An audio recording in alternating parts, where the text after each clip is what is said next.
పట్టు సారీస్ అన్నింటికి మగ్గం వర్క్ చేపించే బడ్జెట్ లేదు, లేదంటే అన్ని మగ్గం వర్క్ అయినా రెగ్యులర్గా అయిపోతున్నాయి, కాస్త డిఫరెంట్గా ట్రై చేద్దాం అనుకునే వాళ్ళ కోసం ఈ వీడియో.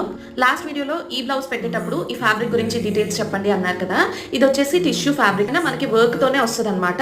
మనం స్పెషల్గా వర్క్ అయితే చేయించుకోవాల్సిన అవసరం లేదు, డైరెక్ట్గా బ్లౌజ్ స్టిచ్ చేయించేసుకోవడమే. సో బార్డర్ వచ్చేసి మనకి cut work border with beads work అయితే వస్తుంది అనమాట. అండ్ ఫ్యాబ్రిక్ కూడా చాలా మంచిగా షైన్ అవుతుంది. టిష్యూలో ప్రీమియం క్వాలిటీ టిష్యూ ఫ్యాబ్రిక్, ఎటువంటి సారీస్ పైన అయినా సరే పేర్ చేసుకోవచ్చు. వైజాగ్ SVL స్టోర్లో అయితే ఈ ఫ్యాబ్రిక్ ని పర్చేస్ చేశాను. ఇందులో డిఫరెంట్ కలర్స్ ఉన్నాయి. ఈ ఫ్యాబ్రిక్ లోనే మనకి sorry with blouse contrast combinations లో చాలా ట్రెండ్ అయ్యాయి. సో నేనైతే ఈ ఫ్యాబ్రిక్ తీసుకుని బ్లౌజ్ అయితే స్టిచ్చింగ్ చేయించుకున్నాను అనమాట. విత్ ఇన్ ద బడ్జెట్ వస్తుంది అండ్ లుక్ వైజ్ కూడా కొంచెం యూనిక్ గా కనిపించింది, చాలా బాగుంది. అండ్ దీని ప్రైస్ వచ్చేసి నాకు పర్ మీటర్ 540 రూపీస్ పడింది అనమాట. సో 500 రూపీస్ లో మనకి చక్కగా మగ్గం వర్క్ బ్లౌజ్, అది కూడా కట్ వర్క్ బార్డర్ తో. ఇందుకన్నా కావాల్సింది ఏముంది చెప్పండి. ఎప్పుడు రెగ్యులర్ గా కాకుండా కాస్త డిఫరెంట్ గా ఇలా కూడా ట్రై చేసి చూడండి.